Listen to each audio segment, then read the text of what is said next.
your hosts, the three-man weave. I am Jim Root today. I'm your host today. Not always the host. I'm joined by Kai McEwen and Matt Cox. Sometimes they host. And we are presented by BetRivers. Folks, BetRivers, our sponsor. They really want you to bet, and they really want you to win. It's fantastic for their business model, Kai. But before we get into tonight's games, a wonderful slate that features the ACC Big Ten Challenge.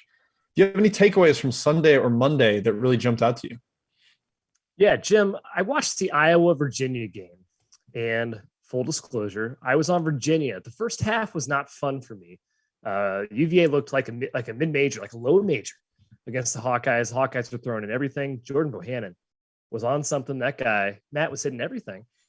Keegan Murray, what a star. That guy's awesome. He's their next in line of the Peter Jocks, the Jared Utoffs type of player at Iowa, the Luka Garza, that type of guy for the Hawkeyes. But Matt, it landed one in favor of Iowa. Virginia made a strong comeback, and this is a prime example of line value. This one shifted from Virginia +2 all the way to Iowa +2 throughout the day.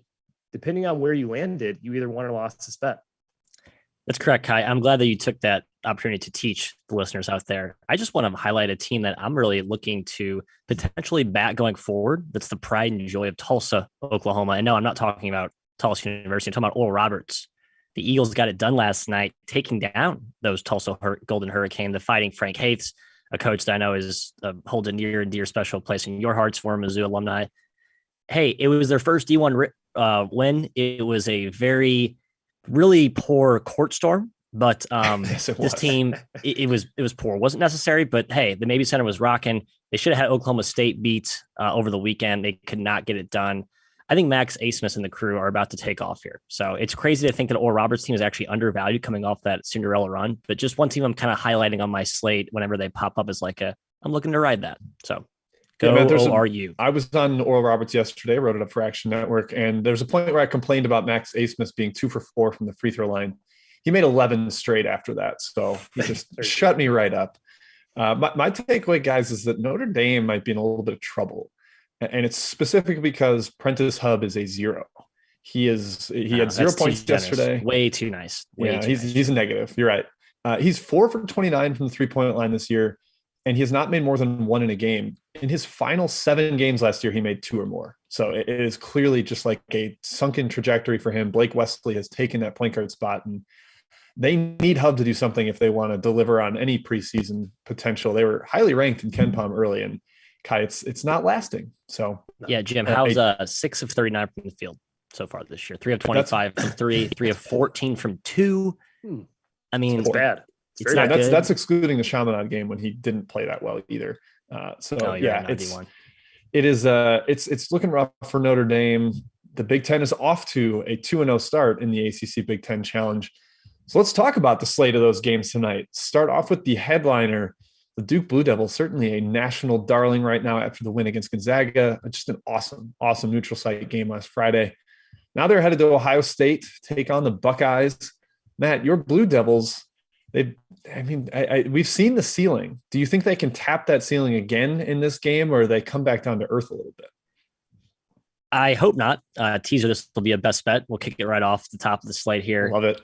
I won't say it explicitly, but I think the folks can probably read between the lines of this analysis. Everything about this game feels fishy, as people want to say, like Vegas knows something or the odds makers know something that we don't. But we know everything there is to know about both these teams. There's not some secret poisonous thing that's going to osmosis throughout the arena and Duke's going to fall at their hips and not play well. Duke's good. I mean, yeah, it's a letdown spot potentially coming off the big Gonzaga win. Yeah, it's a potential sleepy spot for a young backcourt. Jeremy Roach, freshman, may not play well on the road. First true roadie for the Devils. I don't know. Wait, Jeremy Roach is a freshman? Well, sorry, sophomore, but young guards going on the road first time this year. He played well in that Gonzaga game for the most part, just didn't make sense. I actually trust Duke's backcourt this year. Wendell Moore is leaps and bounds better, and that's the key when you go on the road. You got to be able to take care of the ball, get guys the right shots, and assuming that Paulo Banchero has finally learned how to hydrate properly and his quads don't lock up in first gear, Kai, I think the Devils win. Not easily, but they keep the Bucks at arm's length and kind of take the crowd atmosphere out of it, because it will be a rocking arena there in Columbus. Yeah, man, I assume like 99% of people agree with you on this game. Without Justice Suing, it's hard to think how Ohio State scores very easily here. I just don't see an easy path. And EJ Liddell, Jim is so good. He's going to get his. But Duke has bodies to counter him. Like maybe even Banchero is a little bit of a good matchup for him, especially when he tries to hang out in the perimeter. This Duke team is just so big and physical. I worry about Ohio State's guards in this game. So of course I'm leaning Duke in this one. If Suing was in the lineup and this spread was Duke -2, -2.5, I would actually punch back in the Buckeyes. But without him, I don't trust him. Well, you wouldn't be punching back. The market's on Ohio State, so you'd be with the market. They bet it down from 3.5 to 2, or back up to 2.5. So seems to be definitely some money coming in for the Buckeyes. But yeah, I'm curious with the matchup for Liddell. Like Matt, do you think Mark Williams can handle him? Is he versatile enough to go out on the perimeter? I was so impressed with Williams against Jimmy, but this is a little bit more of a versatile opponent here who can actually hit the three.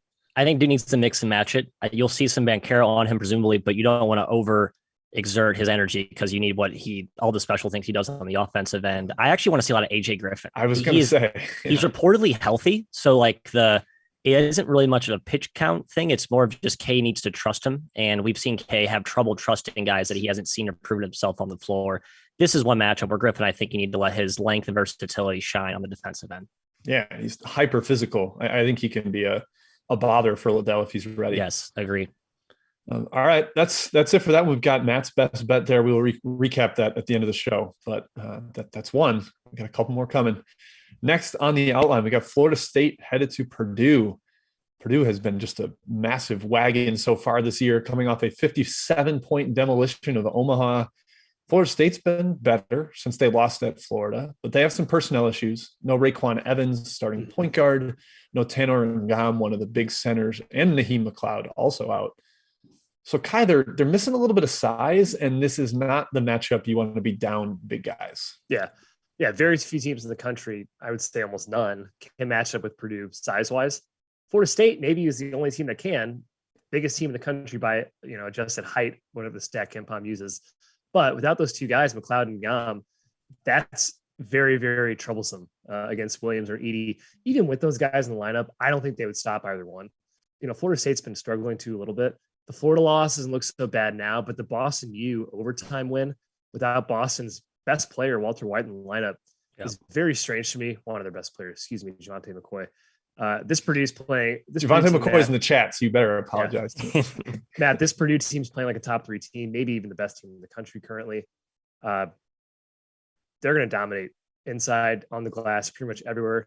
I think they win pretty handily here. I lean their way at -11-ish. I think the spread is right now.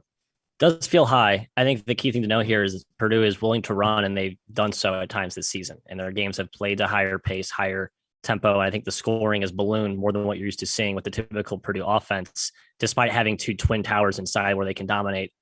Zach Edey, man, that dude can gallop up and down the floor. His conditioning has improved demonstrably from last season. Trevion Williams is very nimble as well. So, I mean, all that is to say, while the number looks high to me, it actually will play, I think, closer to its true 10, 11, 12, depending on where you look right now. I think it's 11 at BetRivers currently. Mm-hmm. And I think that number is about right. Feels a little high, Jim, but Purdue's just on that short list of teams where why fade them unless you really have to. There's plenty of there's 358 teams in college basketball. There's other places to bet. Fading Purdue's not where I need to focus my time. Yeah, I've got a couple of things here. First, Florida State, watching the Florida game, they just can't take care of the ball. And since they're missing Evans, that's a problem. But Purdue doesn't really take advantage of that. It's not like a pressure defense. They don't. So that's one thing. But I think the transition game that Purdue really has this year is the key. They can blow teams out. They will blow teams out because they can run. Ivy is just like a singular force that they haven't had in the past. And against the defense that tends to force isolation, like that's a very big strength of Florida State. Ivy can actually make plays. He can get by guys. He can drive into the lane, drop stuff off to the big guys for finishes, kickouts for threes. I think Ivy's just like the extra difference maker that bumps up Purdue. I lean towards Purdue here, even at 11. I just think Florida State's not ready for this, especially after watching that Florida game. All right. Let's keep on moving down the outline. Next one in the ACC Big Ten Challenge, Indiana on the road at Syracuse. the market has smashed the Hoosiers with a hammer here. Yeah. It has flipped from an opener of Syracuse favored all the way to Indiana -3, I believe.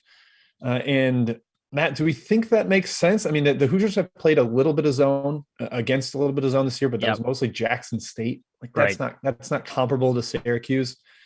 So what do you see with your alma mater, the Hoosiers? Do they get it done at the Carrier Dome? My gut tells me they do. Peter K in the chat was asking about, do we have any data on the IU Woodson zone schemes? And you're right, the Jackson State's the only precedent that we have. Obviously, extrapolating that against Syracuse is not really apples. However, Kai, this Syracuse zone has been ripped to shreds a few times this season. So it's not the typical Syracuse zone that Indiana fans are probably haunted by, thinking back to the 2013 season when that bounced us in the Sweet 16. Still will never let that one down. I kind of think that if you play the right guys here, Woodson has the matchups. You play more fantasy, maybe more shooters on the perimeter. They have a couple of zone busters with Miller Kopp and Parker Stewart. It's more of like a less Xavier Johnson game is what I'm hoping for here. So I think the depth of IU's roster gives them the right ingredients to attack it. Speaking of depth, probably no fantasy still for them. It hasn't really mattered, but he's been out of the lineup a little bit. That's right. I forgot he's been banged up. Again, I don't really think it matters. And Galloway as well, Trey Galloway as well. But I don't think either of those guys against his own. Yeah. Geronimo and Bates are the guys I care about and like that next level of fringe dudes. I'm glad this hit +3 because I'm leaning Syracuse. I think they actually get this one done at home. They haven't looked great, right? The zone has been kind of torched. Obviously, they got killed by Auburn. They lost to VCU. Colgate hit like 23s. But it's Indiana's first road game. You know, that should matter a little bit here with fans in the stands at the Carrier Dome. I think Syracuse's length, they still do have length despite their defense not being great so far. They still have the length to bother Indiana's guards somewhat. Indiana certainly needs to shoot. They have early success doing that. I'm not sure I buy it all the way quite to this point. And Jim, Indiana's defense so far has been unreal. Number 1 in the country in 2-point field goal percentage defense, number 1 in effective field goal percentage, number 20 in 3-point percentage. I think that comes down a little bit. Syracuse can really shoot. I'm thinking Syracuse takes this one. Yeah, that 2-point percentage is great. Like it's awesome for their defense, but that's not Syracuse's bread and butter. Like They want to stretch you out. They want to launch from deep. And Indiana's taken away the 3-point line fairly well, but I'm not sure if it's enough against this Syracuse attack. It legitimately, it might be the best shooting team in the country from the outside. Yeah, Matt, the one key I like against the zone is that TJD can pass. Like he's not a bozo with the ball. Like if he gets the ball at the free throw line, he'll probably be patient enough to spray it around to the weak side or find Race Thompson in that dunker spot in the short corner. So that's the key, whether he can and really be calm in that spot and make the right read. I kind of think he can. So I would lean towards Indiana, but at the number, I can't tell you to lay 3 on the road here. That's just not tenable. Yeah, if you agree with Kai, I think now's the time to come in on cues. Someone in the chat, Harry R, asking about the over, implying the pace is probably going to play a little faster than what Ken Pom projects it.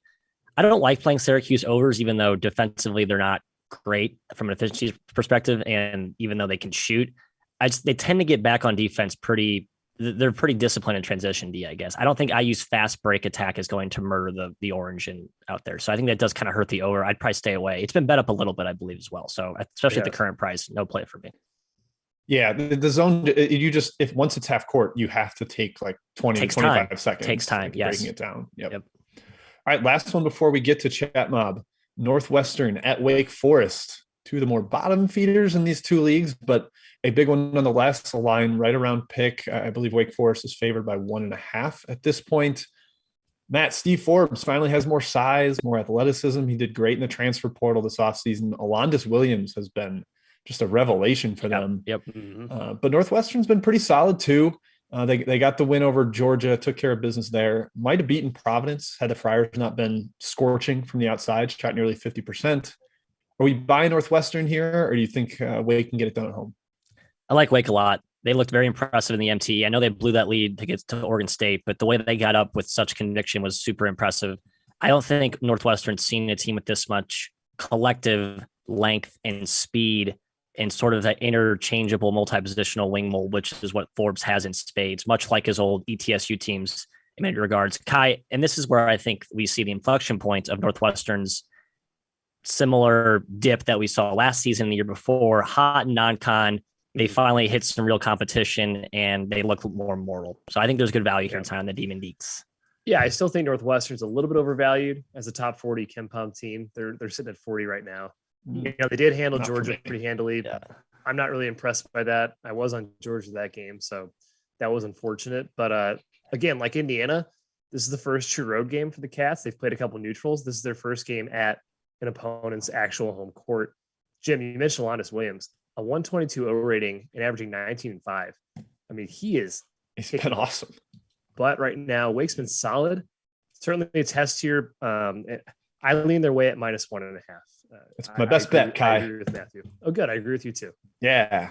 Wake Forest -1.5 is my best bet. I'm just not sold on Northwestern as a top 40 team. Like, I think these teams are pretty close to equal, and it would maybe even give Wake Forest a slight edge. So would make it over 3 as a line type of situation. Still no Chase Audige for Northwestern. That also matters. That's a big one. Yep. The wing athleticism is limited without him. Shot creators, not at a premium or they are at a premium on this Northwestern team. So Wake, Demon Deacons -1.5.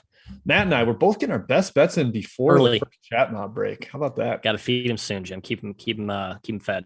Yep. All right. Which one of you is czar on chat? I feel like both of you volunteered for the role. So, all right, I'll go to you first, and I will let Kai audit. Yeah, there's a lot of chatter days. So Kai, please pick up chatter day, Matt. It is very chatter day.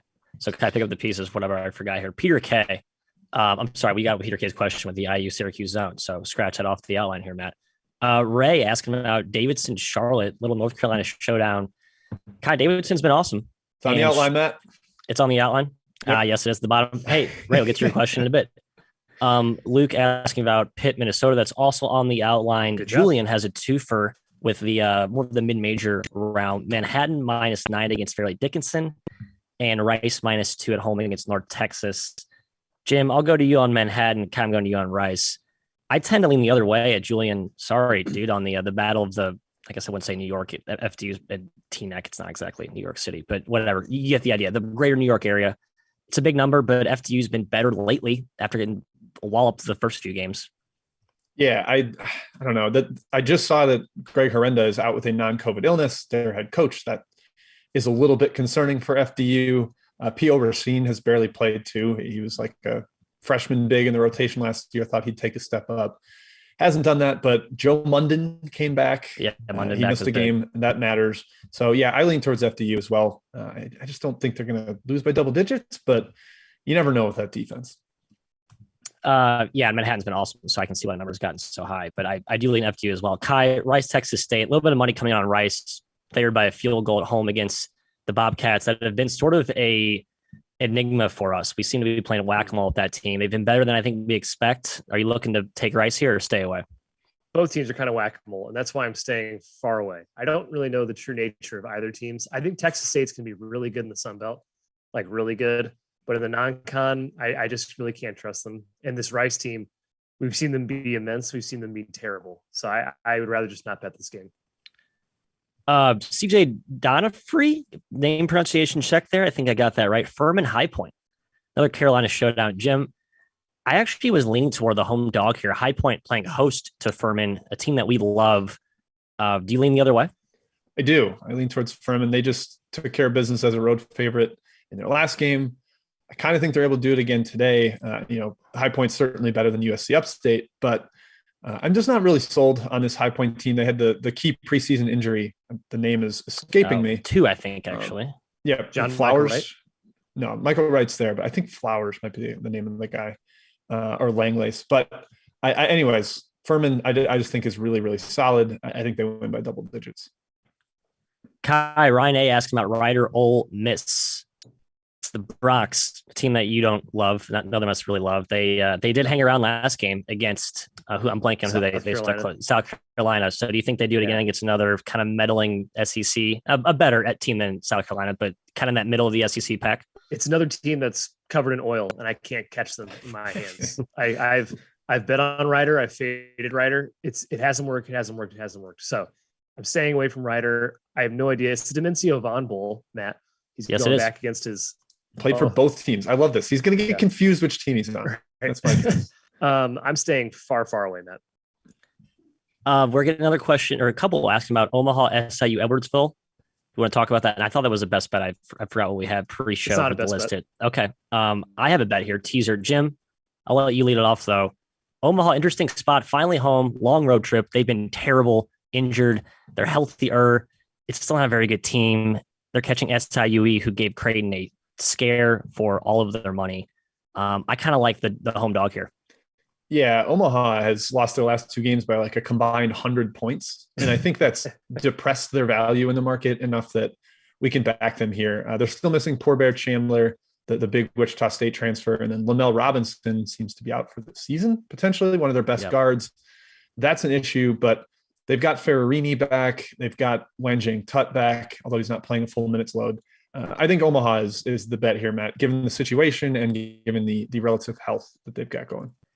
I agree. I've been on SIUE a lot too. So I know that I'm not too low on Edwardsville. I think they're a good team, just kind of a tough spot. I guess they have been in the area and maybe the travel's not as taxing as it would be going from Missouri to Omaha there. They're not sticking around for the whole weekend, you think? I think it's just a two-day layoff. Did they go back in Omaha, Kai? Come on. It's been do you look at the snap feed? It's been going bonkers in Omaha, baby. Just SIUE getting after it, which is another reason to fade him tonight. No, I have no idea. Complete speculation, obviously. Last one, we'll get back to the outline. Mr. Akers asking about UNC Greensboro. Elon, a ton of Elon money coming in early here. I think it opened at 6.5. Now it's down to 4. So it's a short road dog. Jim, I have no take on this game. I know Elon's been a little bit of a conundrum, a key injury there with Gillens Butler. They've been okay without him. UNCG, I'm still kind of like Kai said, a team that's stuck in oil for me. What are you looking at here? I mean, UNCG plays so slow that I would never have wanted to back them -6.5. But where it's at now, I'd potentially be a little bit interested. I think they're just pretty well coached and solid. But man, Kai, I can't touch them. At least at the opener -6.5, I couldn't have. No, I'm trying to remember what team UNCG. Who was it? Green Bay. We bet UNCG is a favorite. Thinking they crushed Green Bay 1-2. That was kind of like, okay, I have no idea what this team is. Won a couple of bets to them early, but it's a weird team. Mike Jones is running the program now. It's so Mike way Jones, right? Slower. It's way slower than what Wes Miller was doing before. He came over from Radford. They played one of the slowest paces in the country, Matt. So I agree. 6.5 feels very, very high. I'd be tempted at 4, man. I don't know. Yeah, I'm a little tempted at 4. I don't think Elon's bad, but I do think Greensboro is still a solid team. Yeah, coaching number. battle pretty even there. I like both coaches. I agree. I like both. Yep, both coaches. I agree. All right, there's a few more here, but I'll archive those. Let's get back to the outline. All right, perfect. As we answer those questions and as we get to them later, make sure you hit that like button. We get wonderful things like Matt dancing in a grass hula skirt. So hit the like button, subscribe to the Field of 68's Best Bets YouTube channel. Easy stuff for you guys in the chat mob. So we appreciate it if you do that. All right. More ACC Big Ten Challenge. 2 more on the outline here. We'll start with Clemson at Rutgers. It's kind of a cover your eyes game, really low total. Although Clemson can actually shoot this year a little bit. Kai, I'll start here with you. Geo Baker, how big is his presence in this game, whether he's in or not? I think he's huge. And you might think Baker's not a very good basketball player. That's fine. But his leadership qualities are big. He is a guy that he's got sort of the clutch gene, Jim. Even though he shoots like 30% from the field, he can hit the big shots. And frankly, Rutgers' other guards are bad, in my opinion. I'm not a Mulcahy guy. I'm not a McConnell guy. They just don't have any firepower. So him being out is enormous in this game. And you can't recommend Rutgers, I think, Matt. I think it's Clemson or nothing for me. I'm frankly surprised Rutgers is still favored. They've dropped 25 spots in KenPom. They blew a game against UMass. They lost to Lafayette. That's terrible. And Clemson, I think, is a team that's still pretty good. Obviously, they're very physical. Rutgers is the same way. I'm leaning towards Clemson here as a dog. I think the home juice really helps Rutgers tonight, not just because of I mean, the fans are probably a little bit disappointed given the start this year, but also road Clemson is not a team I trust. I believe it's their first true road game this year. We've seen Brown now have some stinkers on the road, especially in early non-conference games and maybe lackluster, unimportant conference ACC games. I'd be worried about Clemson personally if you're backing them, but Rutgers, I mean, God, the way they blew that UMass lead, they certainly have a little bit of a stink, and that there might be some systemic thing they are a broken or partially broken team. Not one I want to back with any sort of passion right now. Yeah, I lean Clemson too. I just think they're a little bit better, and Rutgers hasn't figured out any kind of shot creation. That's even when Baker has played. Like they scored 48 points against Merrimack. They barely got away from Lehigh at home. Like they've just been bad. Like they haven't really put out a good performance other than the first 30 minutes of that UMass game, and then they collapse. So it's like for one good performance, they immediately cancel it out. So Clemson lean for me there. All right, let's keep on moving. Going out of the ACC Big Ten Challenge for one game, then we'll go back to it. St. Louis at Boise State. The Billikens heading on the road. They've been a little bit more solid than I expected without Perkins, their leading scorer that tore his ACL. Potentially the second best team in the A10 right now. Well, Boise State's been really good. Matt, a very transition, downhill reliant Boise State team. Not a lot of shooting on that roster. They want to drive to the rim. Does SLU have the rim protection, the perimeter athletes to keep them out of the paint? I think they do. I worry about SLU's transition defense, though. I've seen them be burned in transition D a couple times this year. Small sample size eye test, so don't read too much into that. But in general, I just like Boise. It's a team I'm high on. It's Boise at home, the Taco Bell Arena, always one of the stronger home court venues in college basketball no one knows about. It's a weird, like, vertical elevated thing where the camera is like almost like a bird's eye view. They seem to play well at home. And I think pound for pound, these two teams are as talented or equals in athleticism. And I like taking the home team as a short favorite here against the early money. So another one where I'll probably be counterpunching against the early SLU steam. Yeah, they look good against CNF Austin. SLU did. So I'm not shocked money came in because, Matt, Boise put on a gross display against Bakersfield at home. They lost 46 to Never happened. They lost 46 to 39. They scored 0.64 points per possession, 7 for 26 from 2, 6 for 32 from 3. That's about as bad as you can play. I think they were something like 7 of 13 from the foul line, 12-point favorites. Horrid. Maybe even more than that. Yeah. Neither team is going to score very easily. I kind of lean the under in this game, but maybe Boise just bounces back after that 39-point performance. Maybe the line is artificially low because of that. Maybe there's value on the over. I just think Boise just has some offensive issues. Even the games I watched previously to Bakersfield, that makes me a little bit nervous. I'm just staying away here. Yeah, Boise's played like 4 straight opponents that just dragged the game to a crawl. Yeah. Like Mississippi, St. Bonaventure, Bakersfield, even Temple does the same Irvine thing. to a degree. Yeah. Yeah. So they haven't gotten a chance to run, and SLU's been running more this year. And Travis Ford noted that they probably would need to without Perkins to get easy buckets. So I actually kind of like the over. I think that has been a bit of a tug of war in the market. It went up early. It hit like 137 at one point. Now it's kind of settled back around 135, but so clearly there's dueling opinions on that total in the market. All right, let's go to the last ACC Big Ten game on our outline. And these are the dregs of the conferences. Although Minnesota has been pretty good. Yeah. Minnesota heading to Pitt. Ben Johnson might actually be a pretty solid coach there, Kai. Yeah. He seems like he's better than Matt's boy, Micah Shrewsbury, the early returns at least so far. But Pitt is terrible. It is just outright awful. They were like demonstrably the worst team against the Citadel and UMBC, both at Pitt. They got blown out by Vanderbilt, who was missing 2 starters. How do you justify backing Pitt here, Kai? Or are you just saying, I'm not going to do it? I'll go Minnesota. I don't think you can justify backing Pitt. If you're betting Pitt in this game, I don't know how you feel confident about it. I know it's Minnesota. They're supposed to be the worst team in the Big Ten. But losing by 10 at home to UMBC and 16 at home to Vanderbilt. I mean, they are the worst power team in the country, Pitt, right now. They're broken. Capel has to be on the way out. Frankly, I don't know how he's still there even after like 7 games. It's that extreme. Minnesota's 5-0, man. They have some solid wins. They're not a world beater by any means, but they're certainly better than Pitt. It's -2.5 right now. Minnesota's my best bet. And if I lose it, congrats, Pitt. You finally got a big win. So it's a win-win for you or me. Yeah, I think it's Minnesota or bust. I guess laying points with Minnesota on the road doesn't give me the warm and fuzzies, but it's Pitt. That's the team that's on the other side. So sure, I think it definitely could happen.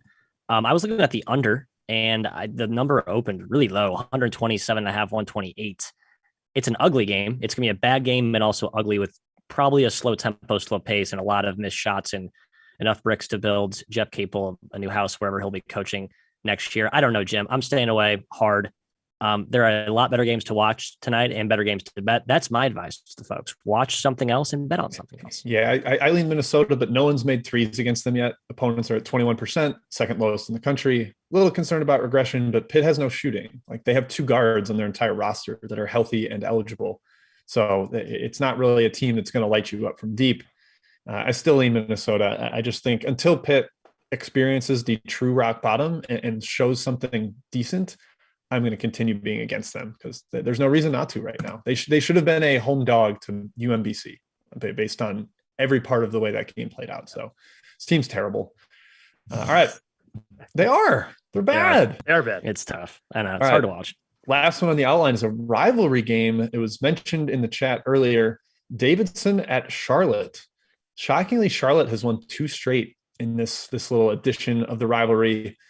Weird to see Bob McKillop struggle with a team like that, but Charlotte has been a lot better this year, Matthew, and they're still not fully healthy. Musa Jallo, the Ohio State transfer, Bryce Williams, a returning starter.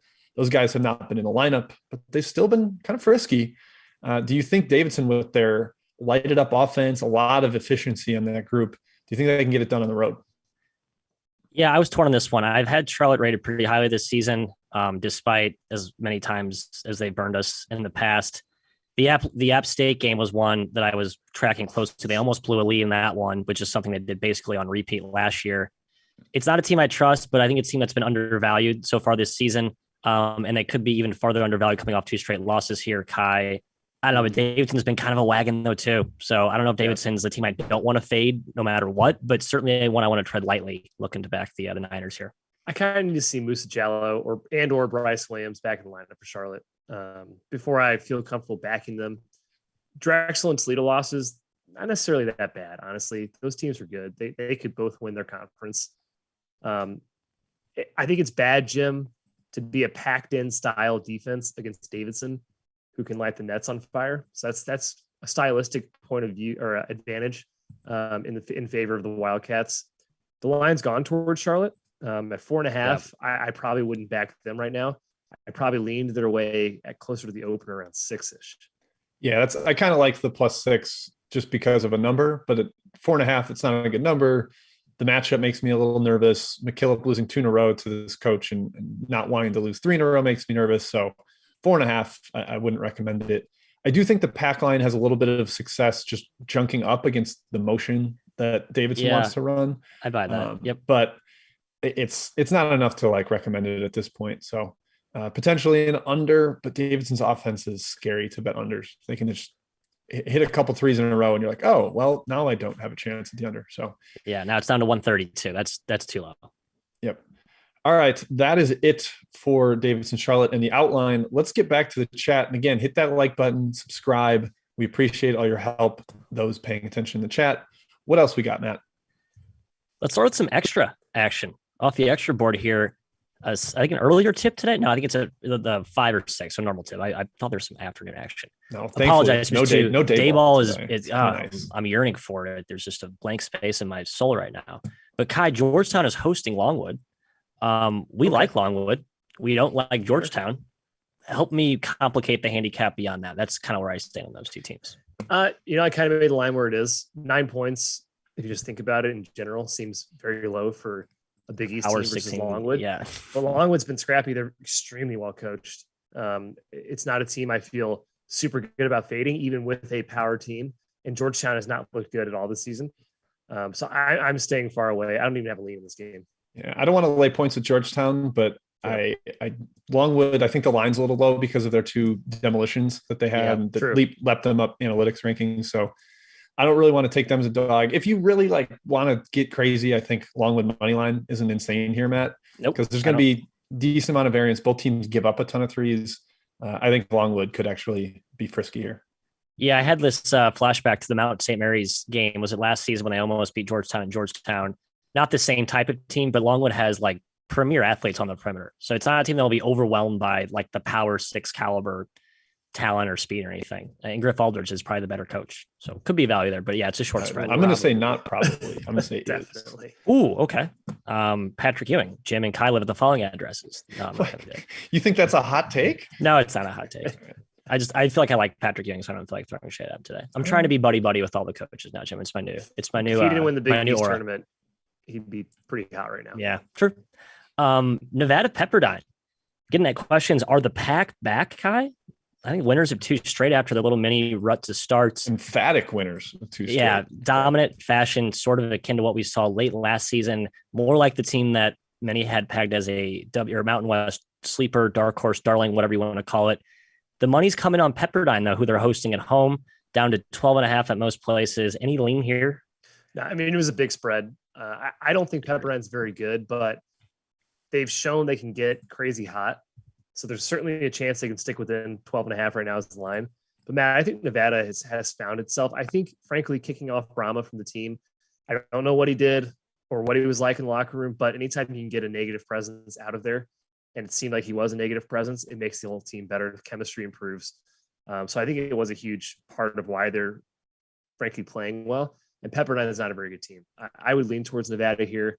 Just watch out for that hot shooting at Pepperdine. They've certainly gotten hot before. Yeah, those 2 freshman guards, Millette and Mitchell, can make shots. Like I watch them and I'm like, well, how is that going in? But I say that every game. So maybe they just make those shots. I would lean towards Nevada though.